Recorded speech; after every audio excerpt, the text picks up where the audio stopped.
Welcome to the Two Disabled Dudes podcast. We believe life is about how we react. Welcome to the Two Disabled Dudes podcast. On February 28th, 2025, we were privileged once again to share our Rare Disease Day with our friends at Jett Foundation. Their recurring theme is Thriving with Duchenne, and this year the focus was adaptive experiences.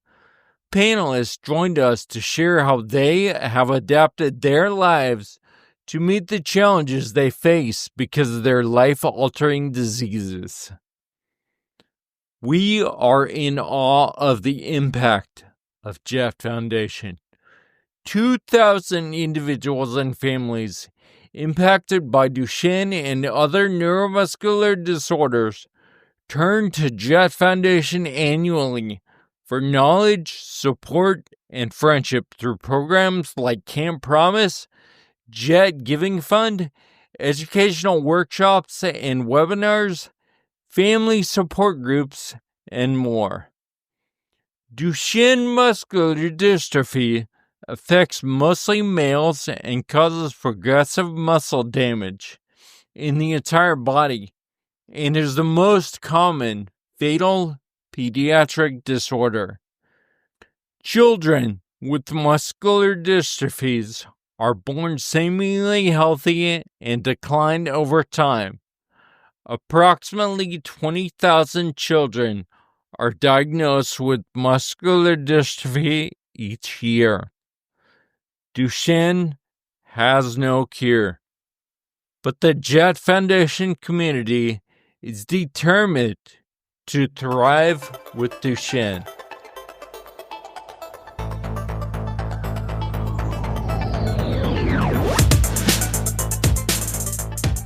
All right. Hello, everybody. My name is Alexa Tinsley. I'm the Director of Programs here at Jett Foundation. I want to thank you all for being here today as we help raise awareness around Rare Disease Day 2025. This is really a way for us to come together as a community and really just talk about and recognize the good, the bad, the struggles, all of that. Our theme is Thriving with Duchenne, but it really is a group effort, and our panelists are living with more than just Duchenne. So we really do try to bring the whole community together on this day. And with that, I will go ahead and hand it off to Sean and Kyle. Thank you so much, Alexa. We're really excited to be back here for the fourth year in a row. It's been really cool to get to know the Jett Foundation community.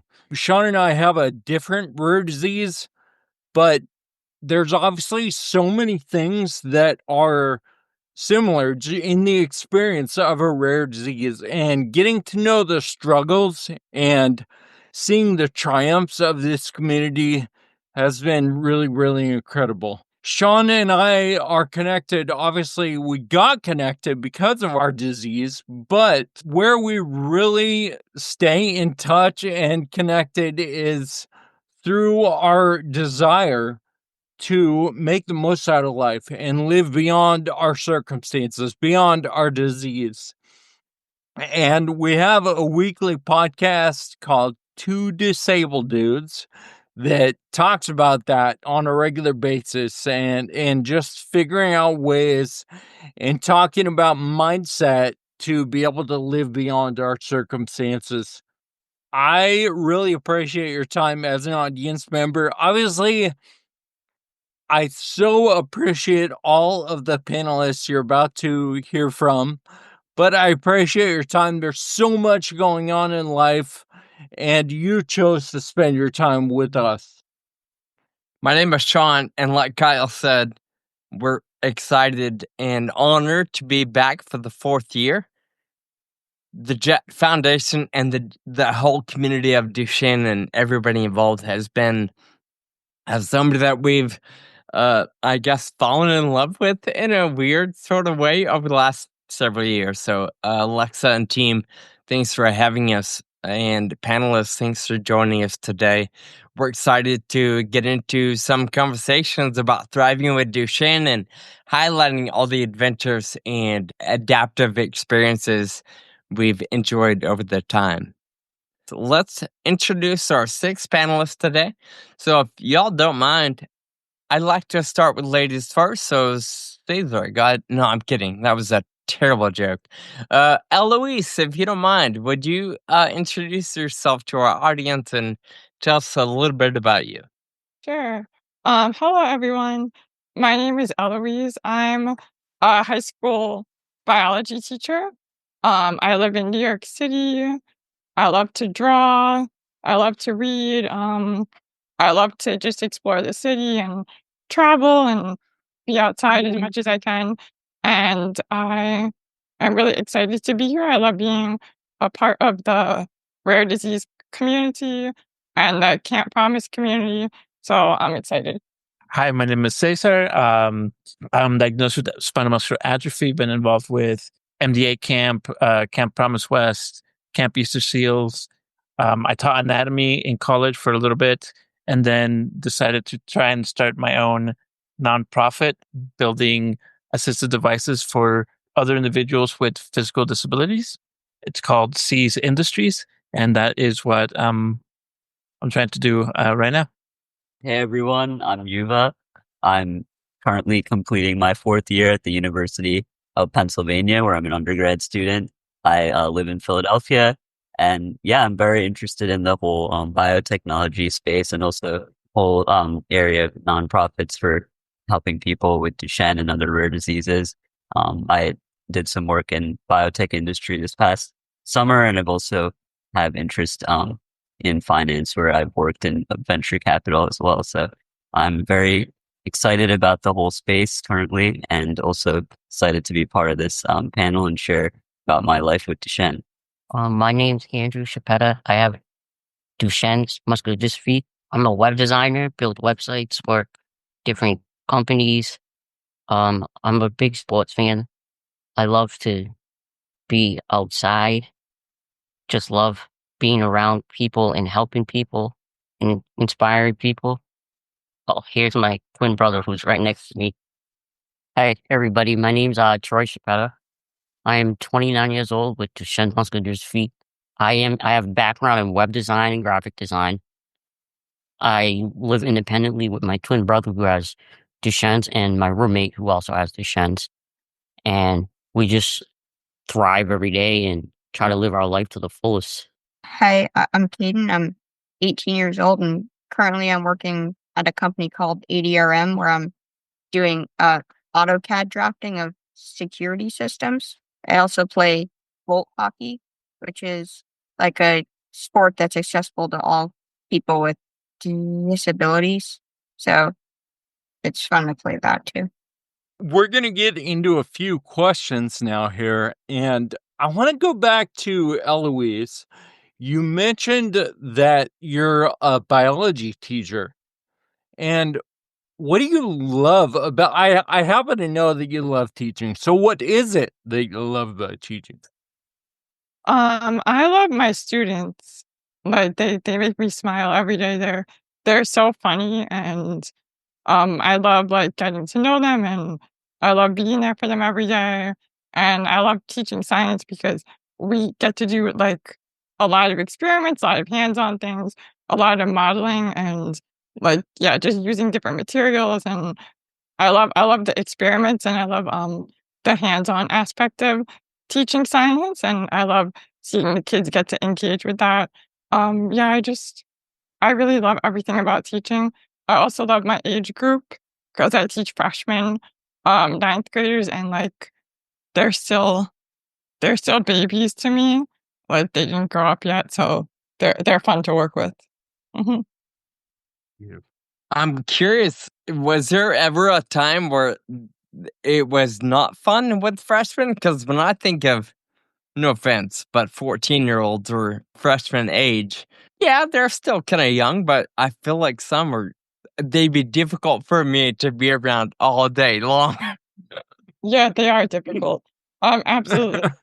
The other day I was at school and the boys were like play fighting with each other, and they were about to knock over all of our glass beakers.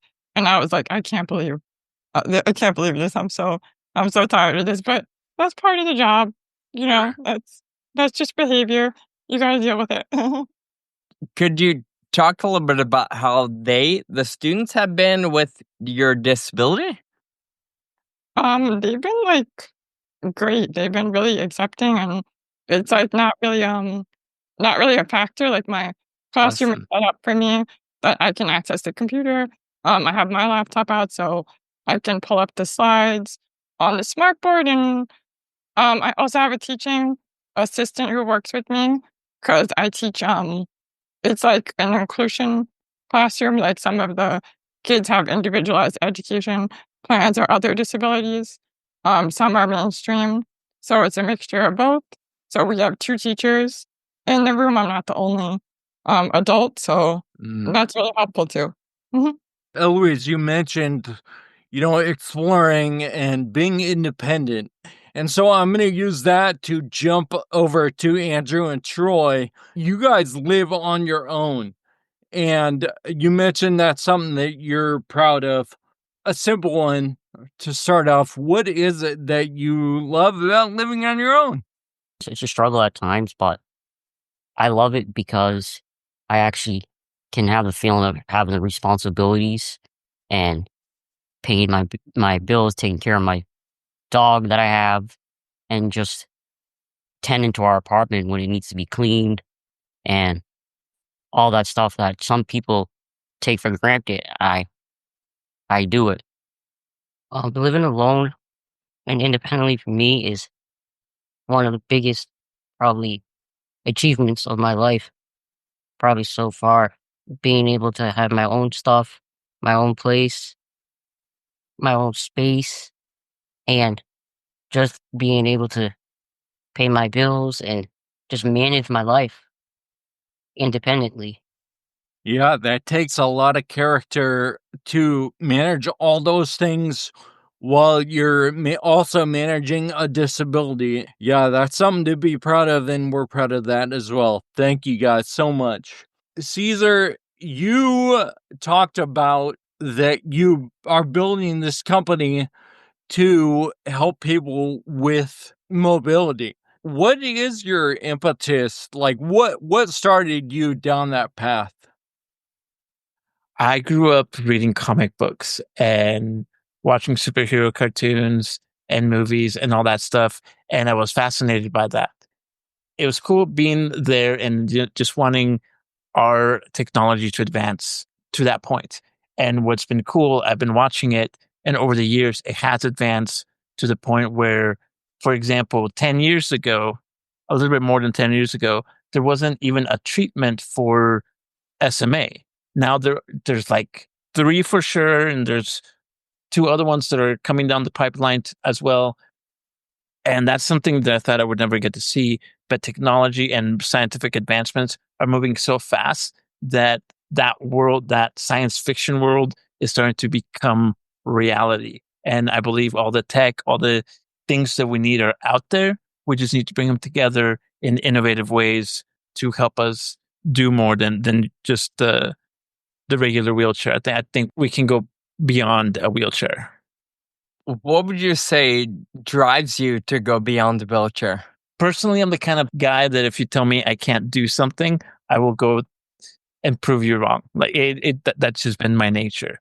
And one of my favorite quotes from Star Wars is, "Your focus determines your reality." You could either focus on the positive and the possibilities, or you can focus on the negative and the obstacles.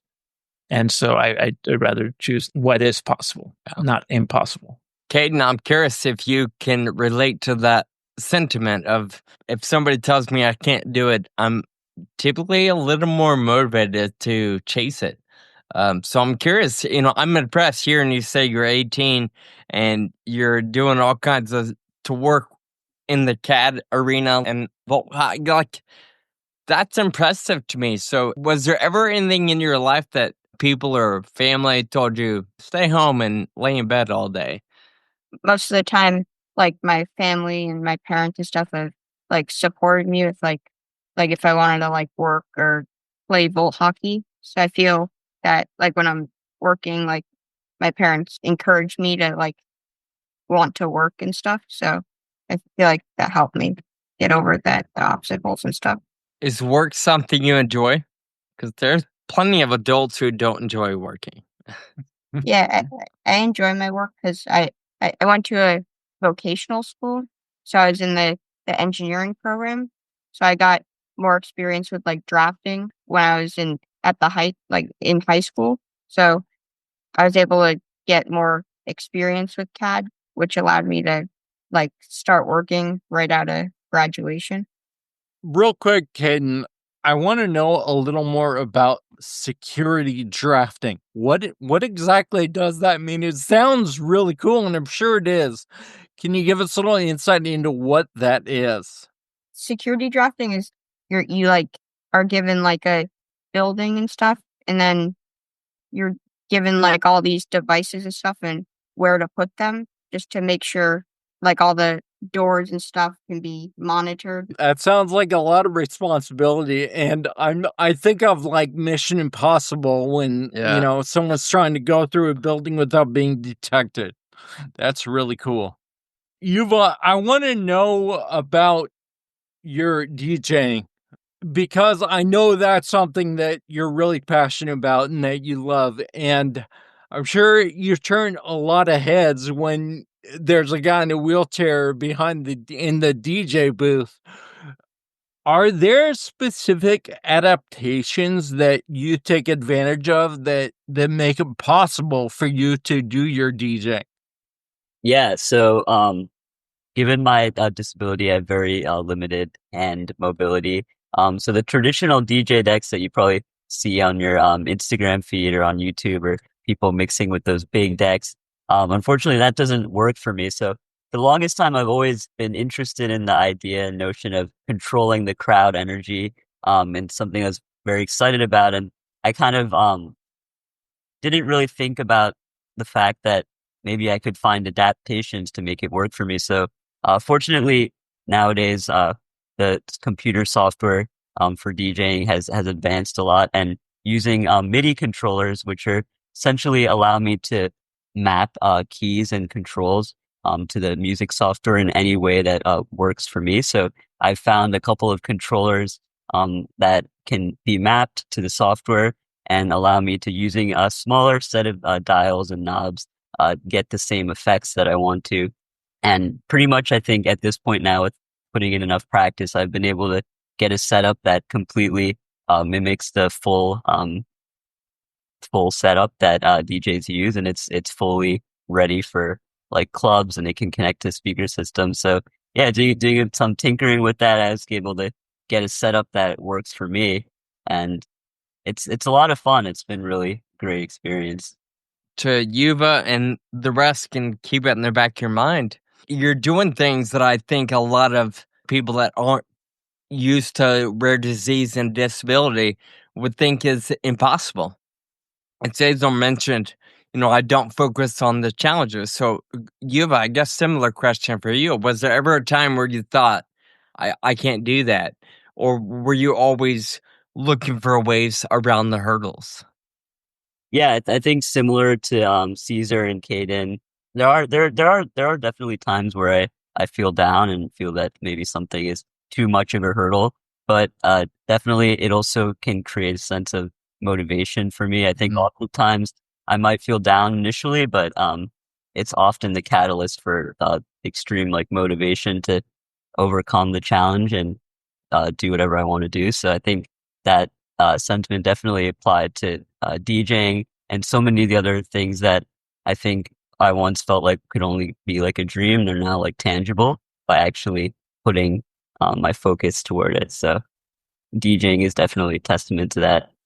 You love to be able to control the energy of the crowd through DJing. Gosh, and I know there's so much more to you, but I love this aspect. Can you share a specific example or an experience that you had where you're like, oh, I'm hitting it good. I'm really controlling the crowd, and this is amazing.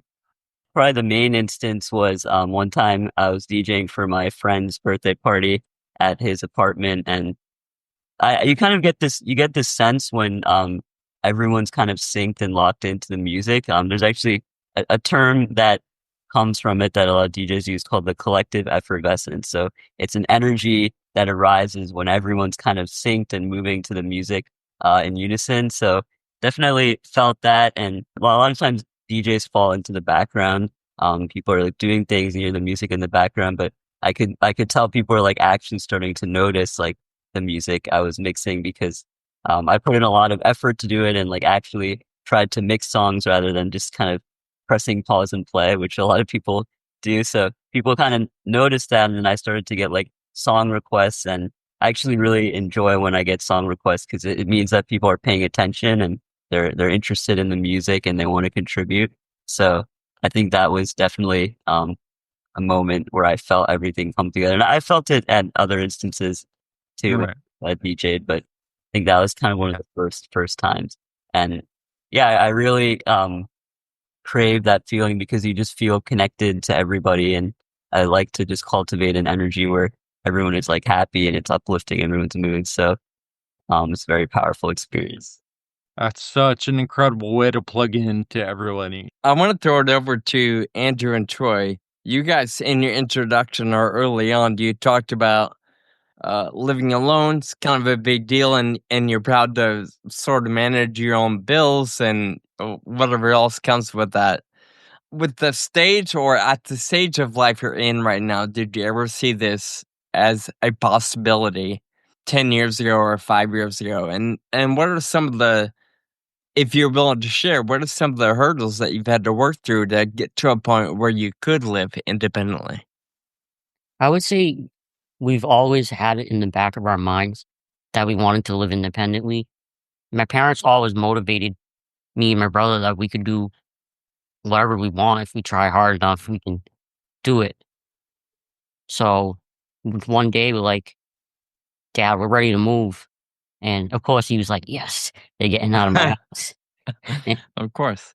But yeah, some of the hurdles though that we've ran into are like PCA, caregivers, nursing, just help like that, and finding the funding to help us with certain things in our apartment. It took some time, but we figured it out. For me also, being able to do something that no one probably thought we could do, being independent, living at home, at our own home, doing all the daily chores that you have to have to, so you live a good life. We learned quick. One of the big obstacles that we had was bills. So we've taken 30-minute showers. We've learned that the heat and the gas bill is going to be over $200-$300, and Sure. we learned quick to we need to cut down and stuff like that. Stuff your So- parents knew, but Yes, you yeah. didn't think about. Yep. When you live that Now home. I know why they didn't want me to leave the fridge door open. Open. Yeah. Another aspect that you talked about that you really love is your involvement with Power Soccer.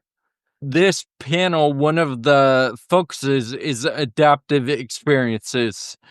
And certainly that is an adaptive experience. Whoever thought that a disabled person like any of us would be playing soccer? And I know that it really drives you guys. Can you talk about the feeling you get when you're out on the I don't know, pitch? Yeah, you can call it that. That's fine. And how does that relate to I don't know, I feel like it creates a sense of pride, and does it relate and push you and motivate you in other areas of your life? Yes, power soccer is probably one of the biggest things probably in my life. I've played almost for 13 years. I've got a chance to train and play with the United States of America. So Team USA, that was one of probably the biggest accomplishments ever in that sport is me having Duchenne's, being able to play at the highest level. When I'm playing like on that court or whatever you call it, pitch, I don't see my disability. I feel like I'm just a normal, able-bodied human being playing soccer. You have a crowd around you.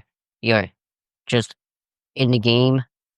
It's just a fun experience, and experiences that helped me become the person I am today off the court, to get to know people, to inspiring people that you can do what you want. Your disability doesn't define you. You live life and do everything you want to do. Yeah, it's like Andrew said, like power soccer has been life changing for me and him. It's got us to be more social.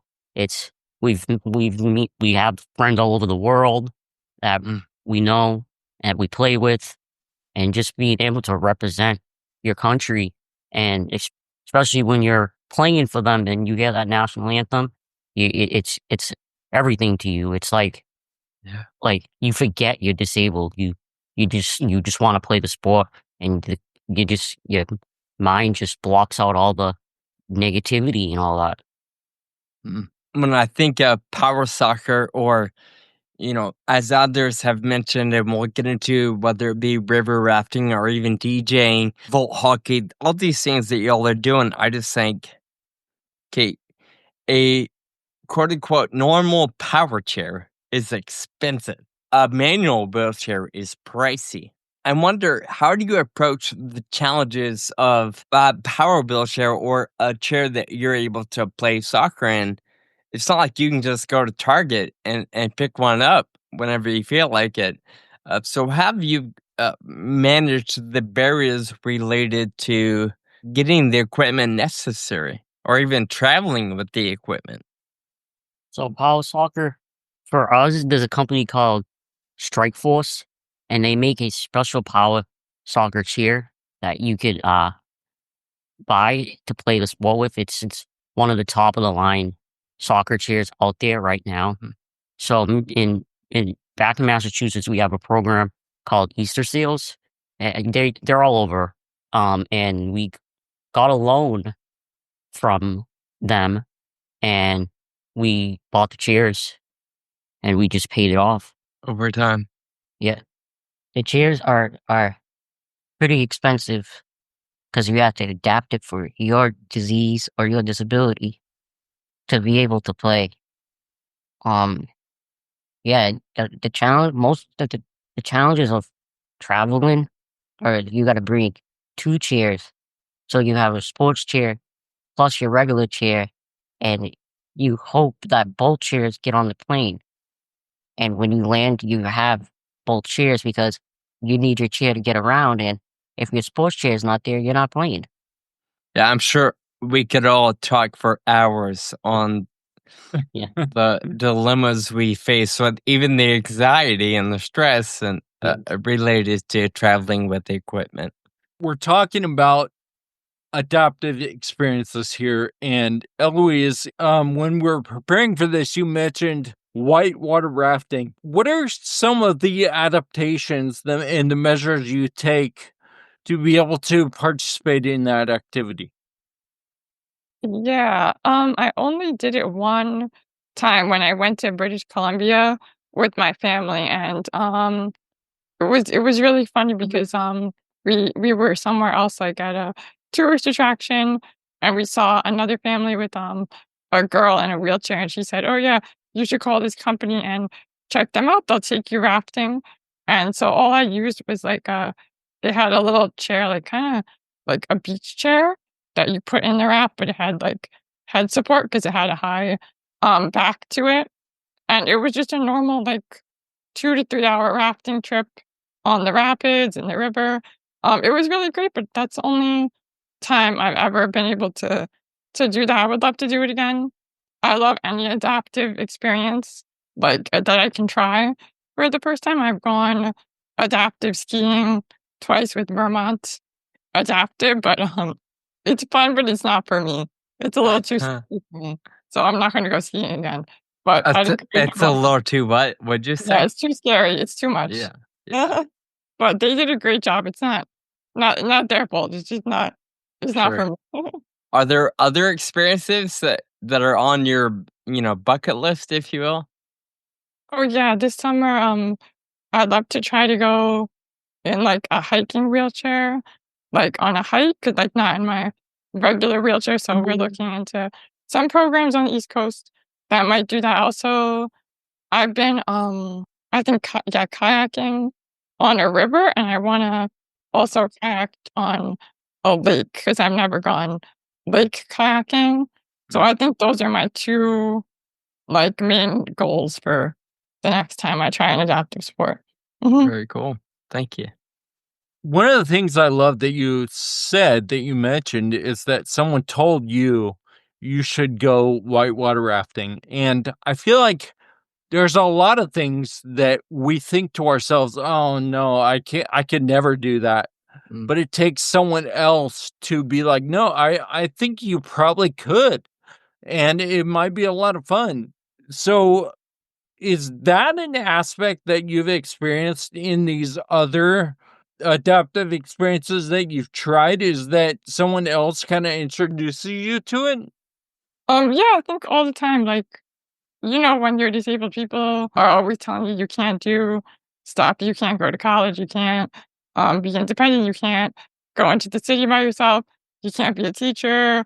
Like the list goes on and on. It's like, oh yeah, watch me. I can. You're wrong. So I love that.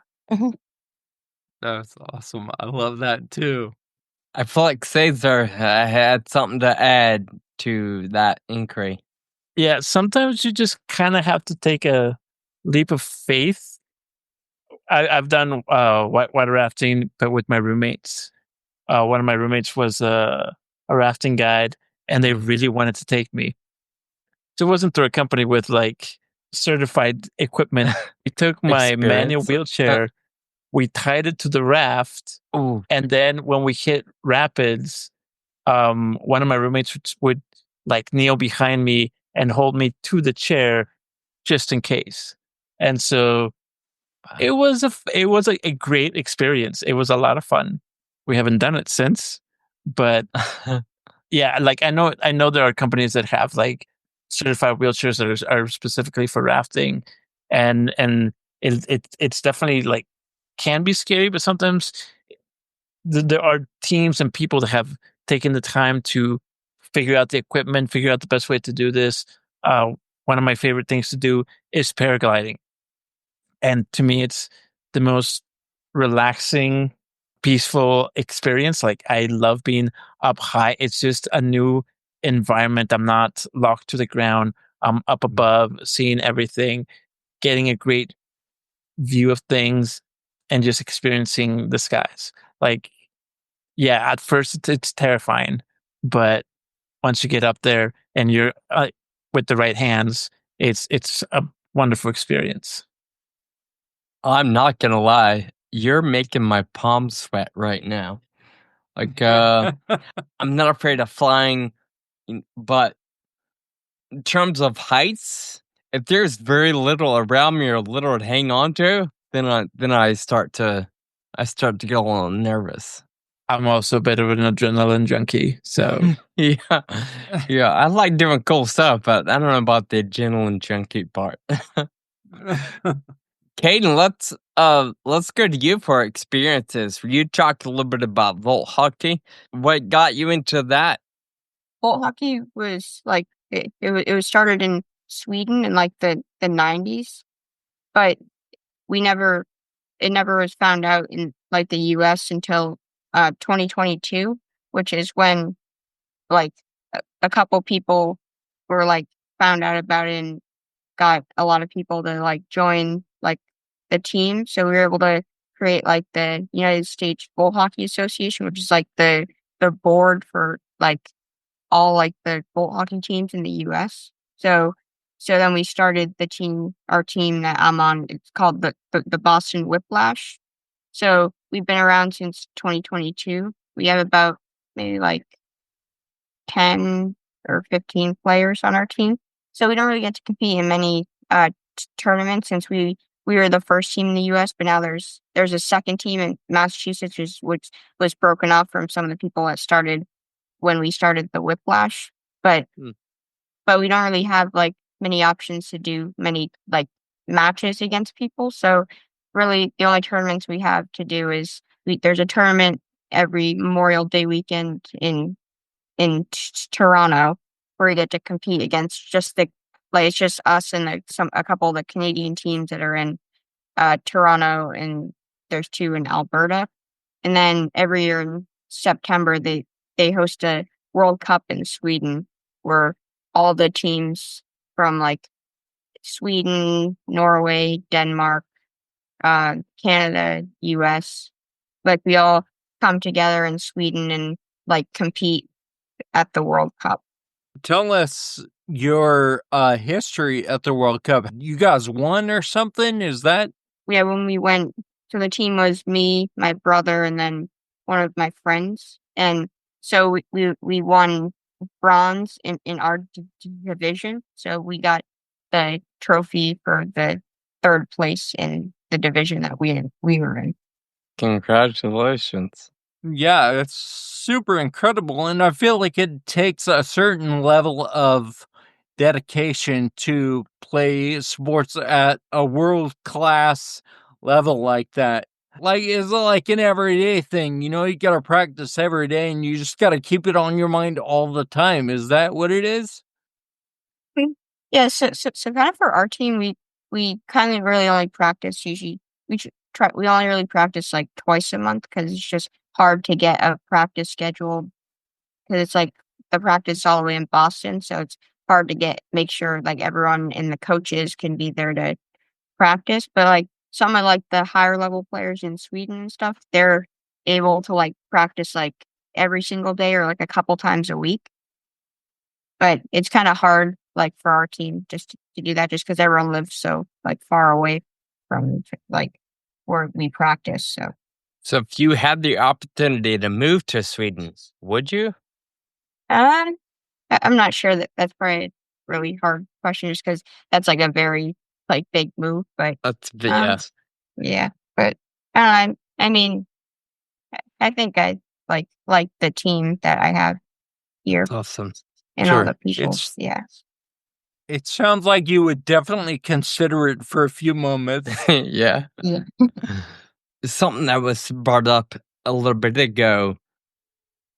When other people see other folks in the same or a similar position in life, whether it be a disability or, a financial status or whatever it may be, when you see other people doing it, you begin to think for yourself, oh, wait a minute, that is possible. And we talked about that briefly a little bit ago. And then we got into some of these crazier, more adventurous events and adventures. You've talked about being a DJ, and I imagine that's maybe not as physically demanding as hockey, although I'm sure it's exhausting nonetheless. And Eloise, we happen to know you are an incredible artist. So even if we just, go different ends of the spectrum, whether it be an extreme sport like hockey or soccer, or just something you can do in your downtime bedroom in the corner at your favorite coffee shop, what are some ways you encourage or can encourage other people to find ways to enjoy experiences as, with all due respect, as simple as drawing? Although I know it's not simple, I'm not suggesting that, but it's a little more doable, I suppose, or manageable. Are there things or tools that you've had to engage with to make that feasible for you given your conditions? For drawing, I think like the simpler the better. That's why I love drawing, because when I'm like exhausted and I can't go out or I don't have like care support to go out or whatever, I can just spend the whole day drawing, and it's like an escape. I love it. And like for me, I just use a pen and markers, and that's it. That's it. Nothing crazy. And like I think it's really important to have like hobbies and outlets that you can do like as independently as possible. Like even if it's something that doesn't sound that exciting, definitely it's like it's important to have that. I think exciting is in the eye of the beholder, right? It's a matter of reward. And if there's an immense reward in drawing with pens or markers for a couple hours, as much as maybe riding a trike or, paragliding, whatever, the reward is the bigger factor for, am I going to do it again, or am I going to keep doing it? And Eloise, let's be real with the crowd. Some people have probably seen your work. Y'all, what she can do with a pen and a few markers is pretty impressive. Thank you. Are you willing to tell people where they can find some of your art, or is that private? Yeah, you can follow me on Instagram. It's Eloise Panda. I also post like it's not just art, so I don't know. I don't know if you want to see pictures of like my niece and nephew, but you can see some of my art too on there. Yuva, let's go back to you for a little bit. We know that one incredible experience, or at least I think it's incredible, is having the opportunity to get in front of a TEDx crowd and give a talk. Can you highlight that experience and kind of how you came into that? Yeah, so this past summer, I had the opportunity to give a TEDx talk, and that was really awesome. So, it was actually one of my good friends. She was helping to. So TEDx essentially will reach out to different universities or different centers to host a talk and get a space and audience to come and attend the talk. So she was helping to organize it, and it's always something I'd kind of considered that I loved like watching TEDx talks on YouTube and found a lot of inspiration from them, and people are doing all kinds of cool stuff. And I'd always considered it, and I think we were talking earlier about how Eloise like had someone who inspired her to do something. So my friend inspired me to give the talk, and I was like, all right, that's maybe it's time to actually go for it. Especially because there's an opportunity in Philadelphia. So I had to apply for it, and it was pretty involved. There was like 3 rounds of interviews, and we had to come up with different stages of our talk along the way. And I was actually pretty nervous that I might not actually make it into the final set of people that speak, but I was fortunate enough to make it, so I was really excited.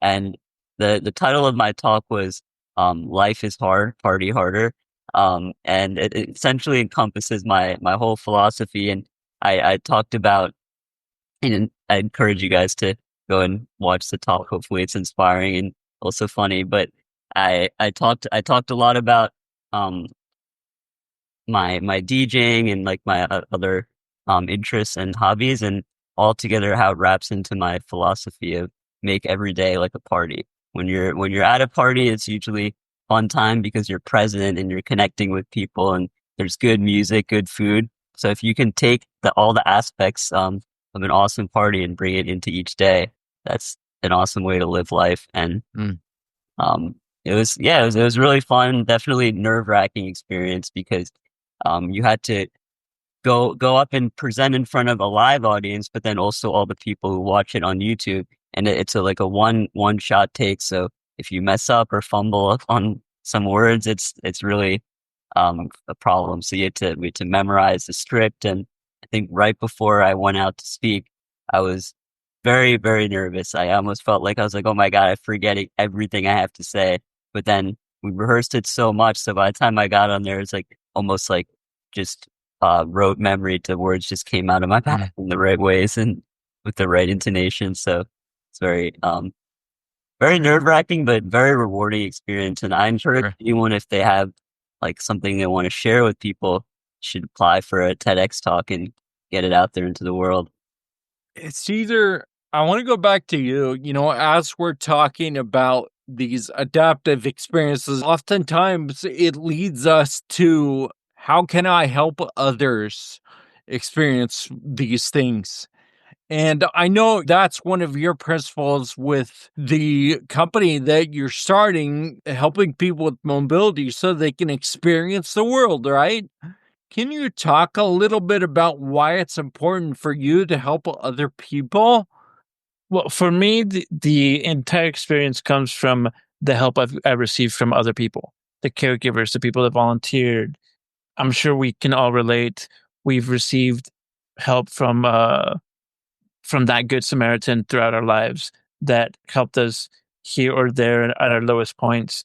And I feel like it's my duty to honor their service, how they helped me, and to give it forward, help others in ways that we're the only ones that can figure out some problem or help them collaborate with a problem.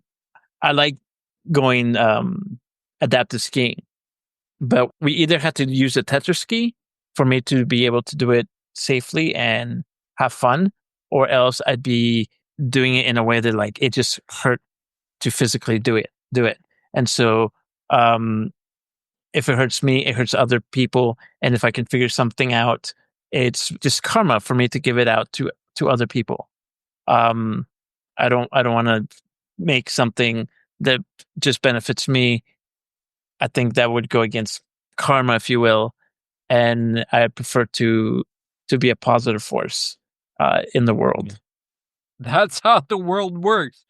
We recognize that other people help us, and so we pay that forward and help other people. I really love that.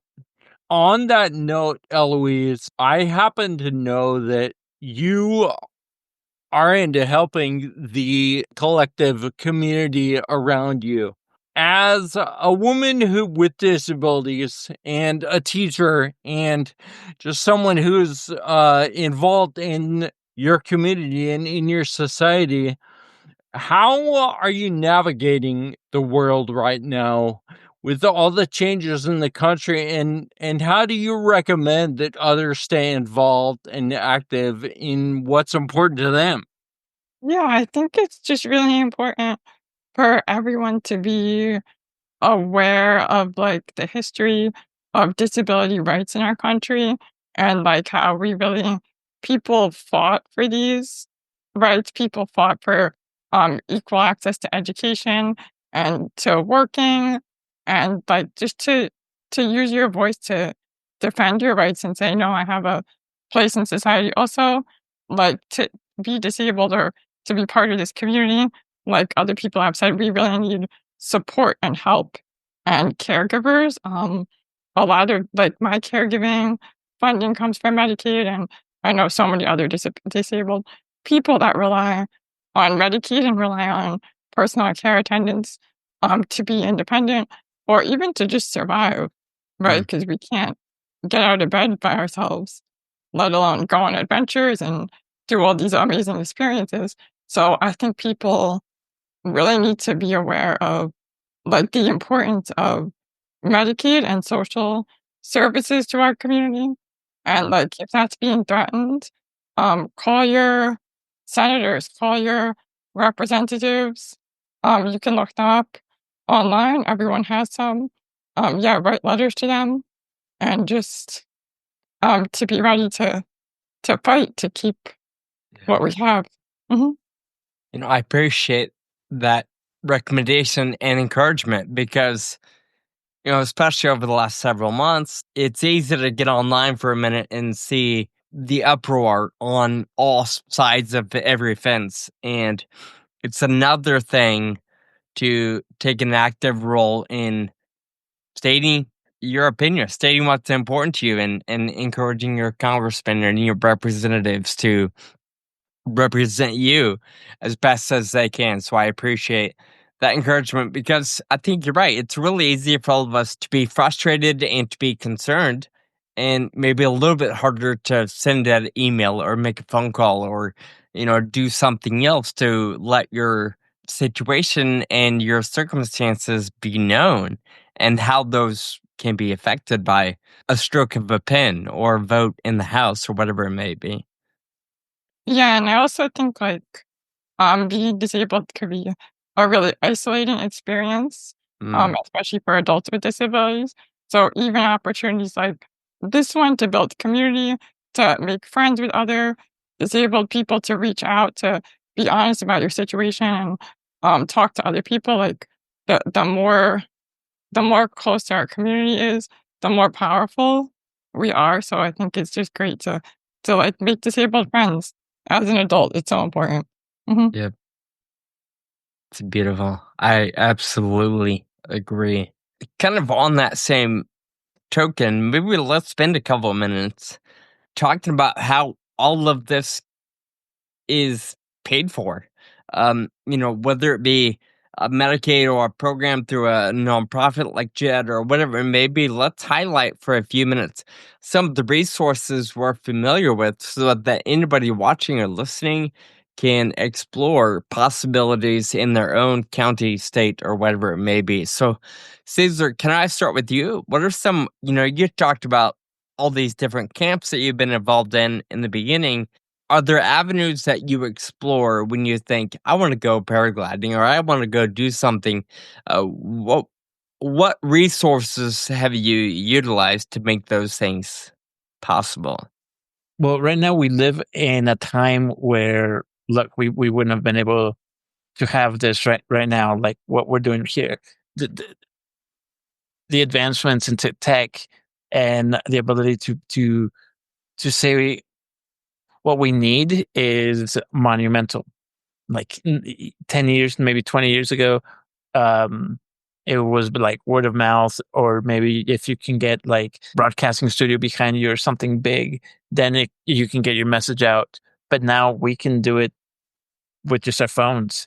And sometimes you just need to get the word out. You just need to be brave enough to kind of start either like your own GoFundMe, or something, get the word out, and you'll be seen by so many other people, especially in this day and age. Don't feel like you're all alone. There's nobody out there. There's for people with spinal muscular atrophy, there's Cure SMA, and there's a bunch of other nonprofits just with SMA. With Duchenne's, with any type of neuromuscular disorder, there are hundreds of nonprofits and foundations that are willing to help you. Like, for example, adaptive mountain biking, adaptive skiing, adaptive paragliding, paddle soccer, or all these activities that we want to do. Yeah, we need a separate wheelchair to do that. And some of those can cost just as much as a new wheelchair. At the very minimum, it's like $20,000. But there are places that are willing to fundraise with you and help you get the funds you need if that's something you want to do. But sometimes you just have to step out of your own shell and just put it out there, and the help will come. Like, there are good people out there that want to help you, that want to see you do these crazy things, or not crazy things. But yeah, like sometimes you need to get out of that comfort zone, and you'll see that there are good people out there that want to help you. And maybe it's just some creativity with your Google search, right? Andrew and Troy, I'll throw it to you because I know particularly the Jett Foundation has been instrumental for you. Can you talk about how they helped you get into power soccer? So, me and Andrew we've known Jett and his family since we were little, and we were looking for a sport to play, and I guess Jett played a couple years of it, so his mom told us to go to this place called Mass Hospital School in Canton, Massachusetts. So we went there and we tried out the sport, and that second we fell in love with it, and we started playing power soccer, and now we're going on 13 years of playing. So yeah, Jett Foundation's done a lot for us, but we're glad to have them so close to us. Are there resources that you have put to use in any of the stuff that you do that might be important for other people to know about and beneficial for somebody else? Yeah, so I'm fortunate to be in the U.S. and also in Pennsylvania, especially, Medicaid plays a big role in helping to provide for my the care that I receive daily. And yeah, with everything going on, I guess we'll see what happens with Medicaid and with all the potential expense cuts, or hopefully things remain the same and I'm able to continue receiving my services. But also, yeah, there's definitely a lot of, for DMD specifically, there's a lot of organizations. There's Jett Foundation and Cure Duchenne and Parent Project Muscular Dystrophy that are all also willing to help individuals with anything that they might need, ranging from, I know some friends who've gotten their play power soccer, who've gotten their equipment covered by nonprofits. And then also, I would say that there are some other difficulties like I faced as a college student, with additional expenses that I have to deal with just because of my disability, which oftentimes feel a bit unfair. For example, at the school I attend, you can't pay per class. You have to pay by year.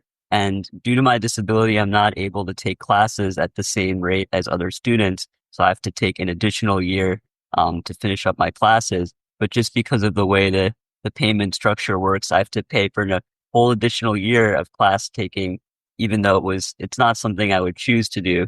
Normally, I'd want to finish my classes as quickly as possible. So that there are things like that happen where there's no proper rules in place or guidelines in place for people with disabilities who might have to take alternative routes. And yeah, in that case, I've been working with a disability rights lawyer, and that is something I would also encourage people to look into. If there's some injustice that you think you're facing because of your disability, there are lawyers out there who will work pro bono and are excited to help with this kind of work. So even though there might be challenges like some of the ones I'm facing, there's avenues that you can take to address them.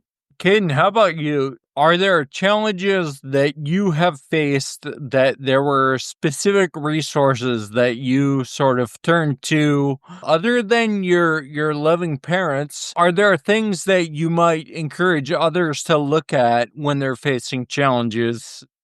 Yeah, I think there's like a lot of different things that can like help out when we're like trying to like raise money for belonging and stuff, or like there's a lot of different like grants and stuff to like to go out and try and get. Even like you can get it like we're trying to just get it for like our bowl hockey, but you can also get it just for like for your like yourself. And so kind of like to get, because some people have gotten their own chairs for bowl hockey and they've just put in for grants to get money to afford to get a chair for themselves.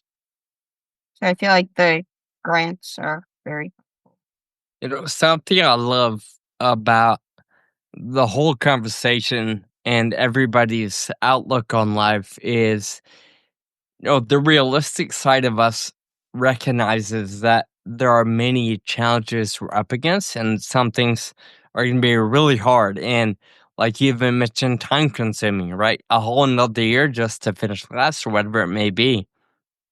But the underlying message I'm hearing today is that there's always a way.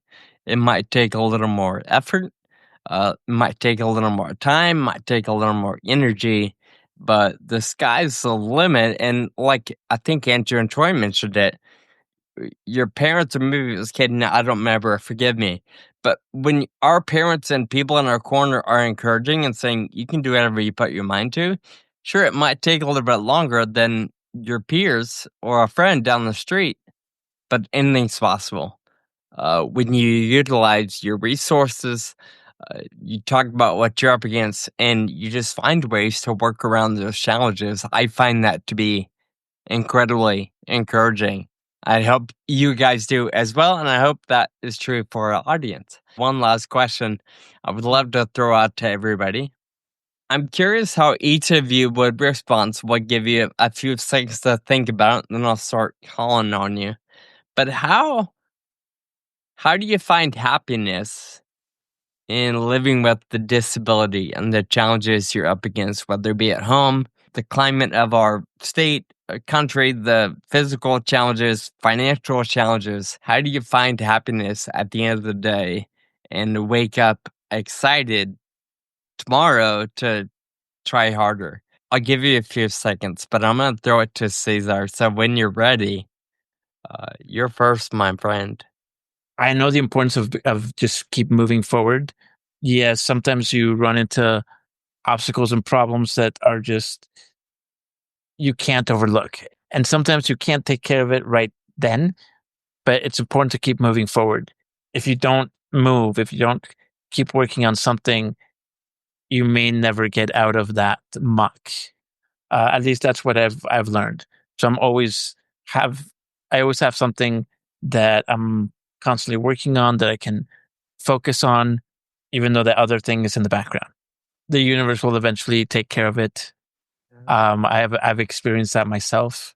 I went to school to study my diagnosis because I wanted to learn more about it. The more I learned about it, the more fascinated I became with it, because to me it's incredible to know that this one tiny little change in my genome creates this cascade of effects. Everybody knows about DNA, made up of A, C's, T's, and G's. And you think these 4 letters can't be that monumental. But for me, one change from a C to a T, and here we are. And I find that so fascinating. Like the more I understand it, the better I know it, the more power I have over it. And I just think that that's amazing. Knowledge is power in that sense. And it's less scary to deal with a disability when you understand it. Like, I find it fascinating, and I use that to teach other students about my disability when I was teaching anatomy. Found it fascinating. But that's just been my approach. Just Awesome. Looking at like why it's cool or how it can be cool, but at the same time not focusing on the negative. Like, just keep moving. I love that. Keep moving. Caden, if you're ready, I'm going to throw it to you. How do you find happiness from day to day? I think the way I find happiness is just like trying to like find like something to do to like get outside or like get out of the house and do something. So like bolt hockey is like one of the ways that I like try to do that, is like to play bolt hockey and like be like social and not be in the house all the time. And I feel like with work, even though I'm like home all the time, I feel like I'm still like kind of getting out there and doing something and like still being like social and stuff, even though I work from home. So I think the best thing to do is just make sure you like not always just like sitting in your house all the time. Make sure you get out and try to do something. Agreed. Changing the environment regularly plays a good part. I'm throwing the same question to you. How do you find happiness day in and day out? Happiness, like finding happiness, has always kind of been something I've had a lot of focus and emphasis on, because obviously living with so many challenges, how do you make each day a good day? And one thing that I've spent a lot of time doing, and I've also put some time traveling, going to different parts of the world to learn about meditation and different meditative practices. So I actually do breath work and some meditation every day. And I think that helps to put my mind in a position where it's more able to receive and be receptive to like the better, more positive aspects of each day. And by learning how to do it, I've also been trying to spend some time into like teaching it to others as well. And I took a course on teaching breathwork and meditation. And I think teaching it actually also has like kind of just as good of a beneficial of an impact as doing it yourself. And I hope to continue my journey in that degree, and also be able to teach more breathwork and meditation. And I specifically want to create kind of an adaptive version, because a lot of these techniques are like rooted in yoga and not very accessible to people with disabilities. So I have this dream of one day making kind of a set of breathing practices and meditative frameworks that would work for people who don't have upper body strength or who also deal with specific disability related challenges. And then also, yeah, like Caden says, I've found the importance of like going out and doing things. A lot of times things seem challenging and daunting, and it can be easy to just kind of stay at home in front of your computer. But if you go out and kind of push yourself and you get to that feeling where you do feel kind of nervous about engaging in a new experience, I think that little bit of that little dose of nervousness and anxiety can actually push you to do things that you haven't done before, and you might find yourself an experience that you really enjoy. So I've been trying to go out and do things with my friends and engage in new experiences. And also I'm a big foodie, like just good food, a slice of pizza can just change my whole day. So I love to try all kinds of different foods. And recently with some of my caregivers, I've been experimenting with coming up with my own recipes. So that's been fun as well. Awesome. Yeah, my answer in that regard is coffee. And Yuva, I also believe there are probably plenty of people in your corner that would cheer you on to work on some yoga practices that are more adaptable. So Yuva, thanks for sharing. I'm throwing it over to Andrew and Troy, giving Eloise the final word on this question. So Andrew and Troy, either one of you, how do you find happiness, or both of you, how do you find happiness day in and day out? People's disabilities come with obstacles, and I feel like we're forced to get out of those obstacles and learn how to adapt to them. Yeah. Like I say it a lot. My disability doesn't define me. I define my disability. Troy? For me, I treat life like a video game. So right now I'm 29 years old. I see myself in level 29, and I have so many other levels to break. And I wake up every morning like, what am I going to do today that will help motivate a younger adult with a disability or a kid with Duchenne's? Like I wake up every day like wanting to motivate someone else, someone to see me doing something, and like, oh, we can live independent like that kid with Duchenne's. If Duchenne's doesn't stop me. I think it's a lot about having a good support system too.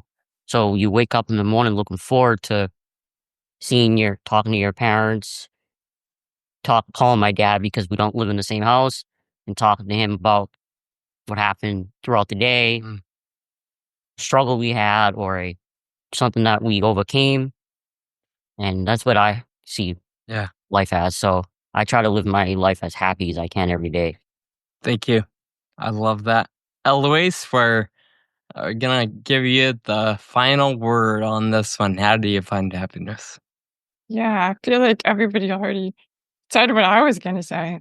But I think definitely like my relationships with everybody in my life, like my parents, my niece and nephew, all of my PCAs and my caregivers, and then of course my students and everyone at work. Like I just feel so like it's such a privilege to be their teacher and to be there for them and to know these kids, like even when they're being annoying and bad. I'm so lucky to deal with them because they're amazing, and it's an amazing experience, and I love it, and it brings me a lot of motivation every day to just keep going. I also think living with a disability, like everything is very extreme. Like our lows can be really low, and really obviously we deal with a lot of kind of devastating stuff, but the highs can be really high. Oh, I love that. I look for like the high moments. Also, I think like Cesar was saying, I'm also fascinated by biology and by like that one little mutation and the effect it has on people. And I'm just like so thankful for my medicine that I take every day at Brizzy, because it's really kept me stable, and I've been on it for 5 years, and the difference between getting progressively weaker and staying stable is like amazing. I'm so like I can't believe I was lucky enough to experience that at that time. Like, and I hope it's the same for everyone. I hope there's like so much more research that anybody with a genetic condition can like get really effective treatment for it. So I think that's really exciting. It's like Yeah. a cool time to be alive. Mhm. For sure. Pretty exciting time to be alive right now. And for me, exciting to spend the last hour and a half or so with a phenomenal group of people on Rare Disease Day. I do want to say to the folks that are watching and in attendance that do work in the pharma space, like Eloise was mentioning, we can't say thank you enough for the work that you're doing. And for families and patients, I hope that you found some encouragement in the possibilities, what's out there, and finding ways to move forward, as so many people have echoed today. I'd like to throw it back to Alexa. Alexa's hanging out somewhere. I'm here. Welcome back. I gotta say, you made me spit on my water in the beginning of this whole thing. Thank you for that one. I want to thank all of our panelists and our moderators for being here. Sean, Kyle, as always, after 4 years, we will find a way to make it 5. Thank you guys so much for all of your time and effort on this. We could not do it without you. And to everybody watching, we also couldn't be here without you either. So again, a huge thank you to our sponsors. A huge thank you to all of you. And with that, I will go ahead and wrap it up. So thank you, everybody, for being here. We appreciate all of you. Thanks, y'all. Thanks, everybody. Bye, guys.